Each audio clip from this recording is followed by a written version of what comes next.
બોટાદમાં પરિણીતાએ આપઘાત કરતા ચકચાર મચી ગઈ છે। મેમનગરના પટેલવાસમાં રહેતી પરિણીતાએ સાસરિયાના ત્રાસથી કંટાળીને આપઘાત કર્યો હોવાનો પરિવારે આક્ષેપ લગાવ્યો। સાસરિયા પક્ષ દ્વારા યુવતીના પરિવાર પાસે 1 લાખ રૂપિયાની માંગ કરી હોવાનો દાવો યુવતીના કાકાએ કર્યો છે। 7 મહિના પહેલા જ યુવતીના લગ્ન થયા હતા, પરંતુ સાસરિયા પક્ષ દ્વારા કરવામાં આવતી પૈસાની માંગ અને ત્રાસના કારણે યુવતી 7 મહિનાના લગ્ન જીવનનો અંત આણ્યો છે।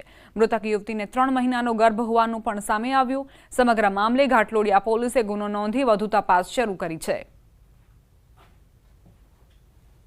એના સાસરિયા પક્ષવાળા એને ત્રાસ આલતા હતા और आम कहता कि गमे त्या तू पैसा अमर पैसा थी सेटिंग कर तारा पियर पक्ष में तू हमने पैसा लेना आप ओछीता पैसा लेना आप तू गमे त्या पैसा लेना आप हमने और इन्हें टॉर्चर करता मानसिक टॉर्चर एटलू आप्યું मैडम कि એને ગળો ફાંસો ખાઈ લીધું। ધનસુરા પાસેના વડા ગામમાં એક ફાર્મ હાઉસમાં લૂંટારૂ ટોળકી ત્રાટકી હતી। ફાર્મ હાઉસના માલિક કમલેશ પટેલ અને એક સાથીને હથિયારની ધાકે બંધક બનાવી લૂંટ કરી। લૂંટારુઓ રૂપિયા 3 લાખ રોકડ અને મોબાઈલની લૂંટ કરી। લૂંટારુઓ માસ્ક અને કાળા કપડાં પહેરીને આવ્યા હતા। લૂંટારુઓ હથિયારોથી સજ્જ હતા અને સંપૂર્ણ રણનીતિ સાથે લૂંટને અંજામ આપ્યો હતો। ઘટના બાદ પોલીસ કાફલો, એસઓજી, એલસીબી અને એફએસએલ ટીમો તપાસમાં જોડાઈ છે। ડોગ સ્ક્વોડની પણ મદદ લેવામાં આવી રહી છે।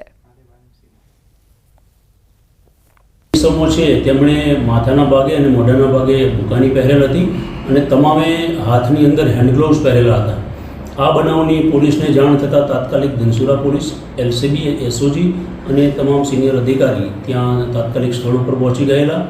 જિલ્લામાં નાકાબંધી કરાવવામાં આવેલી અને ડોગ સ્ક્વોડ અને એફએસએલની ટીમને પણ તાત્કાલિક સ્થળ ઉપર બોલાવી લેવામાં આવેલી। ટીમો બનાવી અને આ ગુનો ડિટેક્ટ કરવા માટેના તમામ પ્રયત્નો ચાલુ છે અને કાયદેસરની કાર્યવાહી ચાલુ છે। 6 જે ઈસમો આવેલા છે એ બુકાની બાંધેલા હતા અને હાથમાં હેન્ડ ગ્લોવ્સ પહેરેલા હતા, એટલે આ જે ગુનેગારો છે એ પ્રોફેશનલ ગુનેગારો હોય એવું લાગે છે અને અલગ અલગ દરેક એંગલોથી પોલીસ અત્યારે તપાસ કરી રહેલી છે।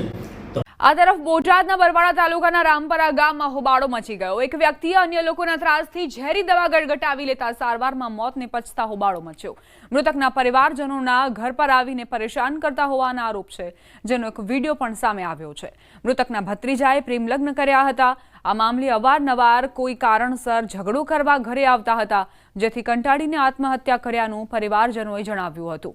મૃતકના પરિવારજનોનો આરોપ છે કે સમગ્ર ઘટના પાછળ હરેશ સાકરિયા નામના વ્યક્તિ જવાબદાર છે, જેના પર પોલીસ ફરિયાદ નોંધવામાં આવે ત્યારબાદ લાશ સ્વીકારવામાં આવશે।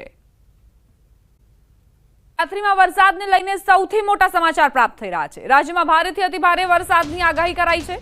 કાલે 5 જિલ્લામાં વરસાદનું રેડ એલર્ટ અપાયું છે।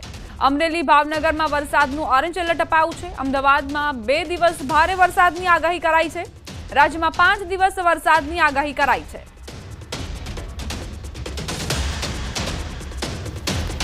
आने वाले 7 दिनों के लिए जो गुजरात की स्टेट की फोरकास्ट है उसमें लाइट टू मॉडरेट रेन का पूर्वानुमान है। और वार्निंग की बात करेंगे तो आज के लिए जहां पर हैवी रेनफॉल की वार्निंग है वो डिस्ट्रिक्ट है नवसारी, वलसाड़, दमन, दादरा नगर हवेली, तापी डांग और नर्मदा, छोटा उदयपुर डिस्ट्रिक्ट शामिल है। और इसके अलावा गुजरात स्टेट के सारे डिस्ट्रिक्ट कवर हैं जिसमें थंडरस्टॉर्म की वार्निंग है।